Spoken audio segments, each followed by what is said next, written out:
Okay, folks, democracy.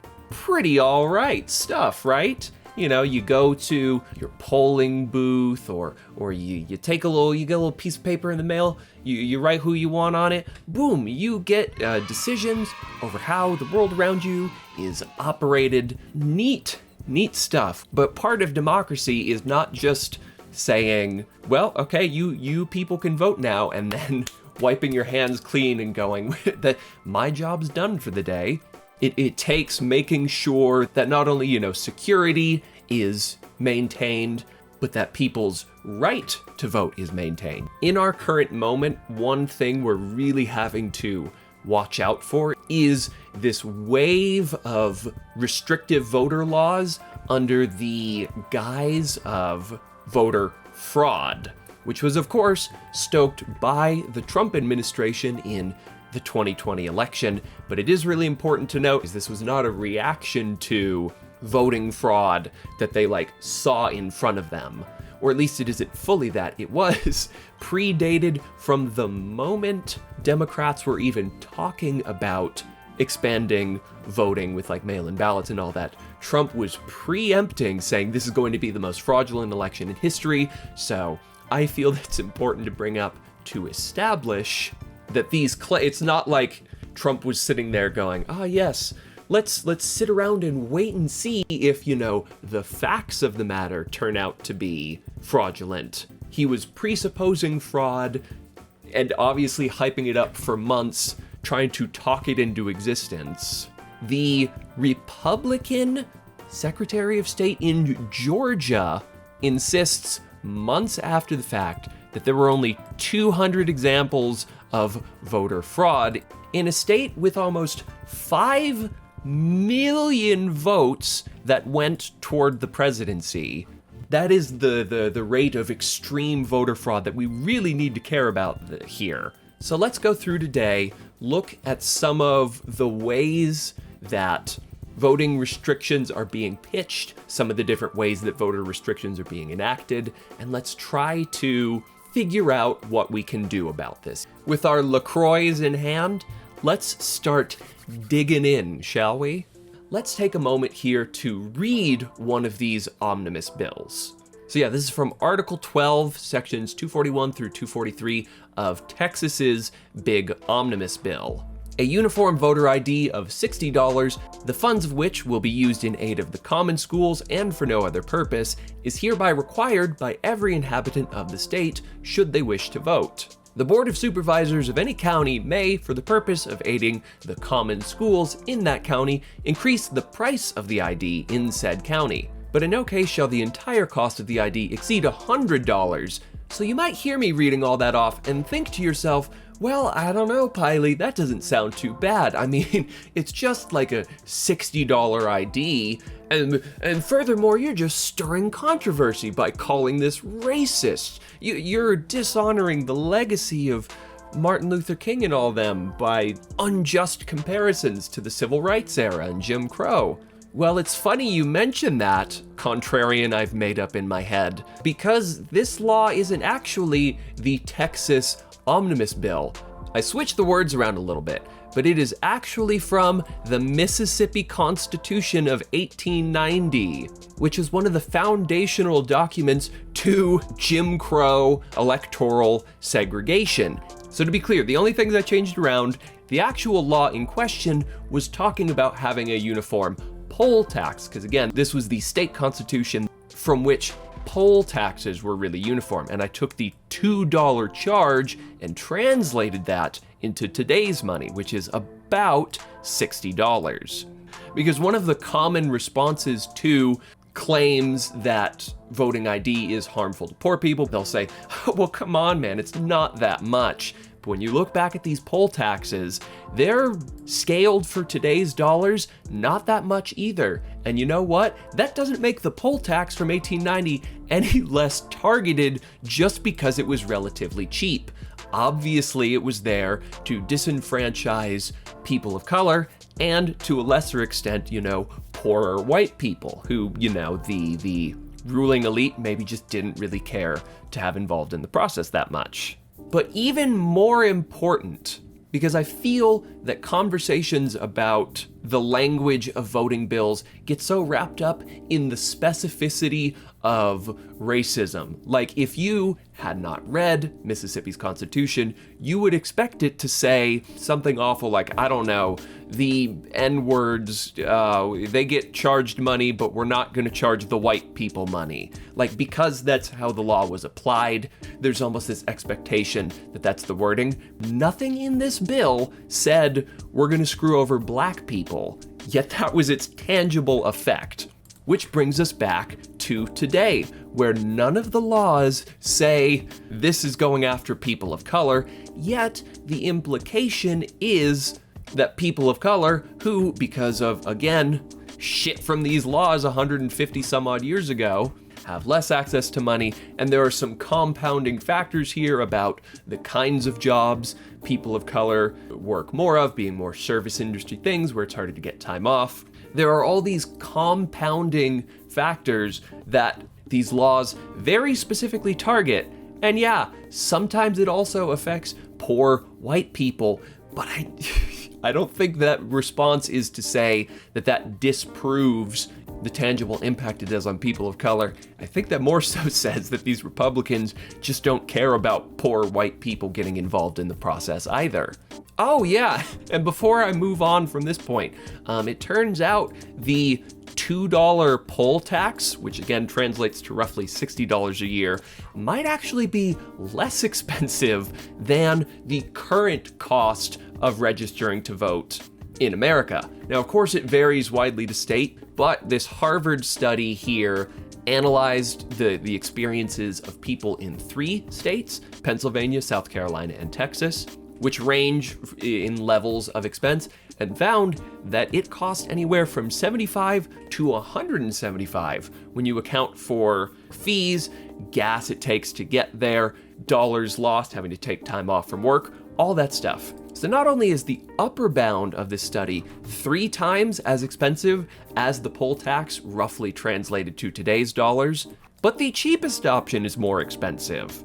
So again, not that the price affects whether or not it's moral, but even if that is a consideration you have, this shit is more expensive than the clearly racist, Jim Crow segregationist state constitution. Hey folks, Editing Piley here. Just wanted to clarify a few things real quick. I forgot to mention that the Harvard study was specifically pricing out the cost, ironically enough, of free IDs. In other words, states were required to provide options for people where the IDs themselves didn't cost money. But obviously there are costs aside from that, like taking time off work or, paying to get your birth certificate reprinted or shit like that. So if you, for whatever reason, don't qualify for one of these free IDs, you have to add the cost of an ID on top of everything else. So in other words, it can be even more expensive than this study suggests. But also, I realized while editing this video that I didn't do a good enough job explaining the point behind my bait and switch from a moment ago.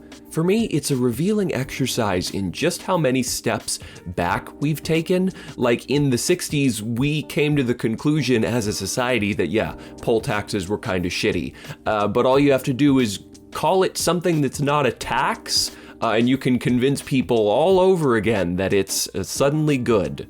And moreover, I thought it was really important to look at the specifically neutral wording of this law, because I think I could easily see some state legislature out there trying to justify voter ID laws under a similar guise of like, oh, well, we're just funding the schools, and then all of a sudden, you have the right-wing political machine churning out content about like, the left just hates schooling because they're, denying this voter ID law. Like, I could just see, there's such a clear image of that bullshit in my head. So I think it's important to familiarize ourselves with how these laws were written and the kind of justifications they used for their existence, such that we can, learn from history so it doesn't happen again like it's currently trying to happen again.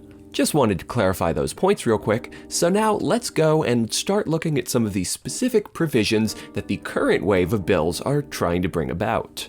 As of June 21st, which is at time of recording like 3 weeks ago, 17 states have enacted 28 new laws that restrict the access to the vote. Overall, lawmakers have introduced at least 389 restrictive bills in 48 states in the 2021 legislative sessions. So, what we're witnessing here is a coordinated front. This is not a couple of outliers. This is very specifically a Republican-wide project that we're dealing with here. So let's take a look at some of these restrictive bills. And let's acknowledge some of the states they're coming in.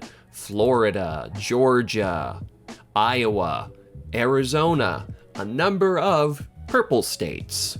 Because it's one thing to have Wyoming doing its voter restriction thing, which, by the way, is still awful regardless. Like, it doesn't become less awful just because the margins are wider there. But it's hard to separate its presence in these swing states from a desire to institute control. Especially in the case of Georgia, where for the first time in my literal time on this burning globe of an earth, the Democrats won at the presidential level, and where they flipped both Senate seats. In a backlash to 2020's historic voter turnout and an unprecedented vote-by-mail usage, state lawmakers have imposed a variety of significant restrictions on both mail voting and in-person voting. Florida, Georgia, and Iowa have each used single omnibus bills which incorporate many restrictions. By contrast, Arkansas and Montana lead the country in the number of restrictive bills enacted, which do a narrower range of issues. 6 laws shorten the time frame for voters to request a mail-in ballot. 5 laws make it more difficult for voters to automatically receive their ballot or ballot application. 9 laws make it more difficult for voters to deliver their mail ballots. 6 laws restrict assistance to voters in returning their ballots, and 4 laws limit the availability of mail drop boxes. 3 laws impose stricter signature requirements for mail voting, while 3 others impose stricter or new ID voting laws for mail voting. 3 states have enacted 4 laws that impose new or harsher voter ID requirements for in-person voting.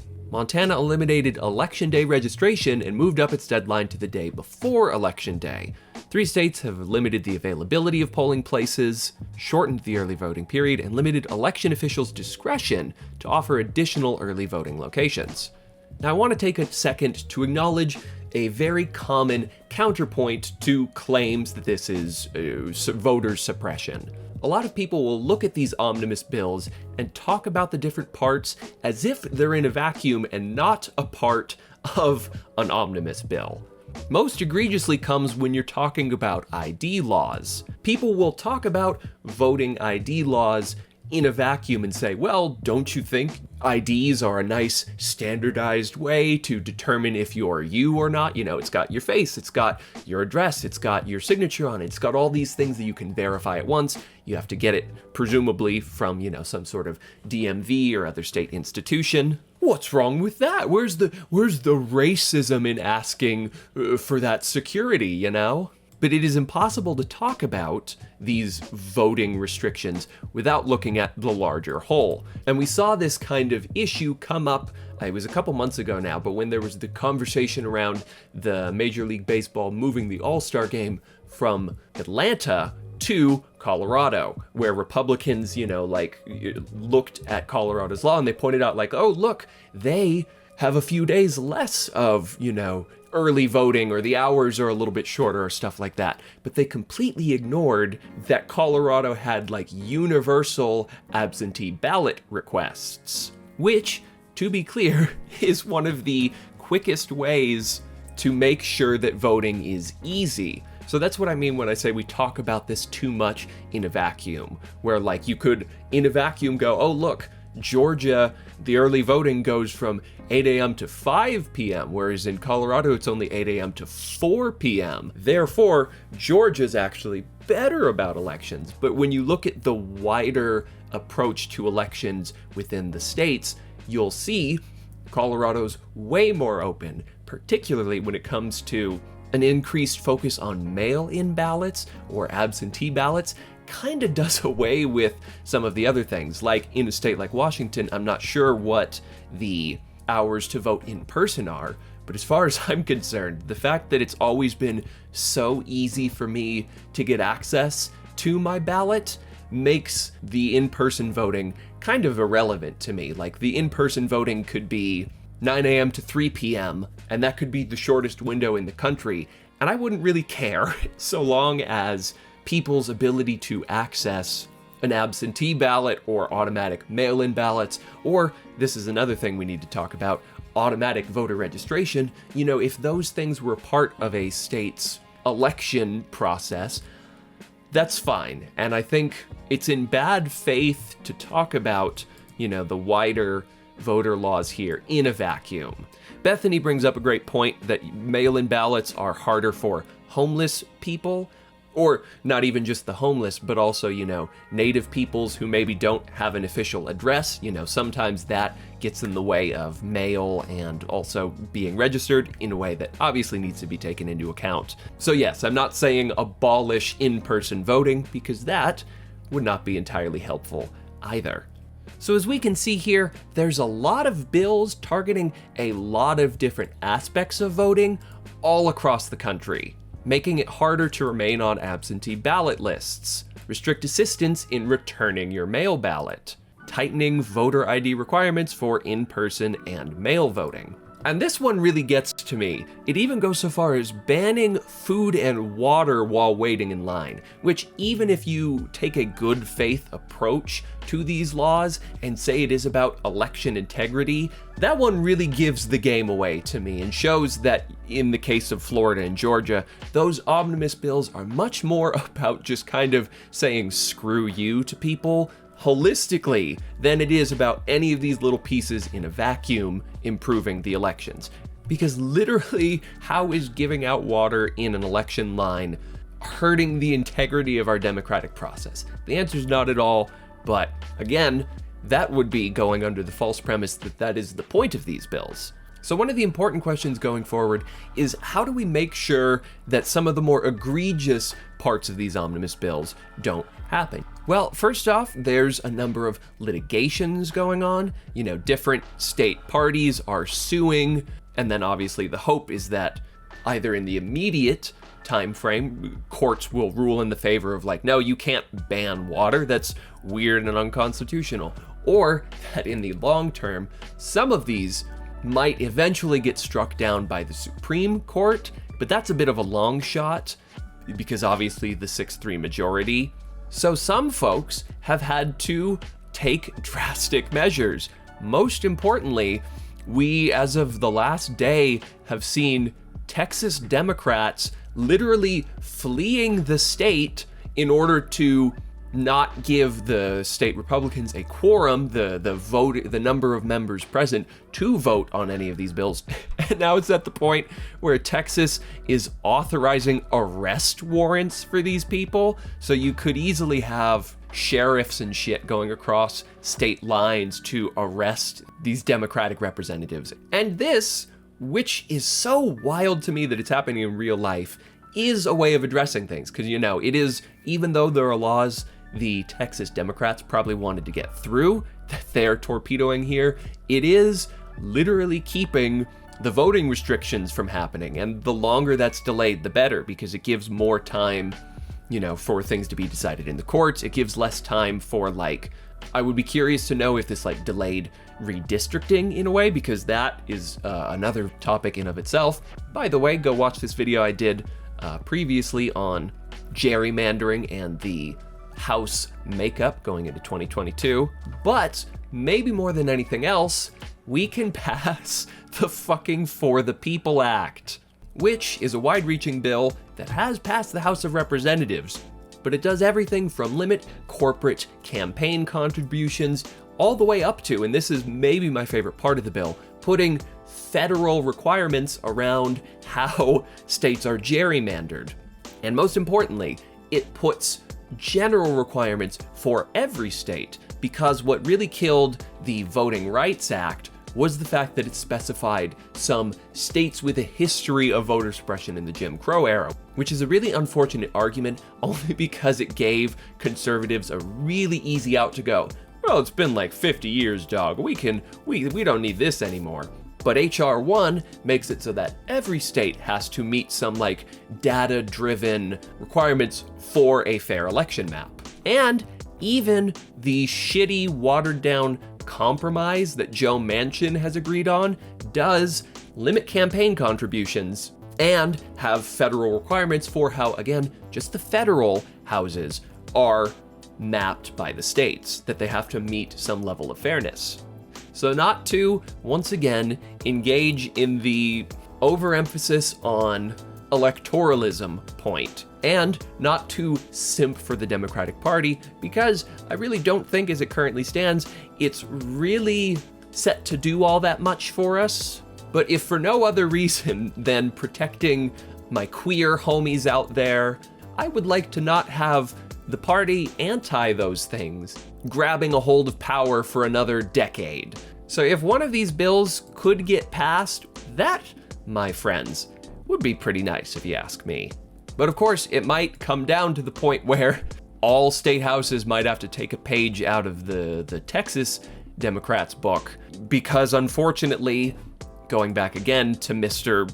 Blue Republican Joe Manchin here, it is going to be near impossible to pass any sort of voting bills through a filibustered Senate, because of course Republicans don't want to restrict Republicans from gerrymandering at a state level. Of course they want that. That's one of their strategies to winning back the House this year, is to just gerrymander their way to a few more seats.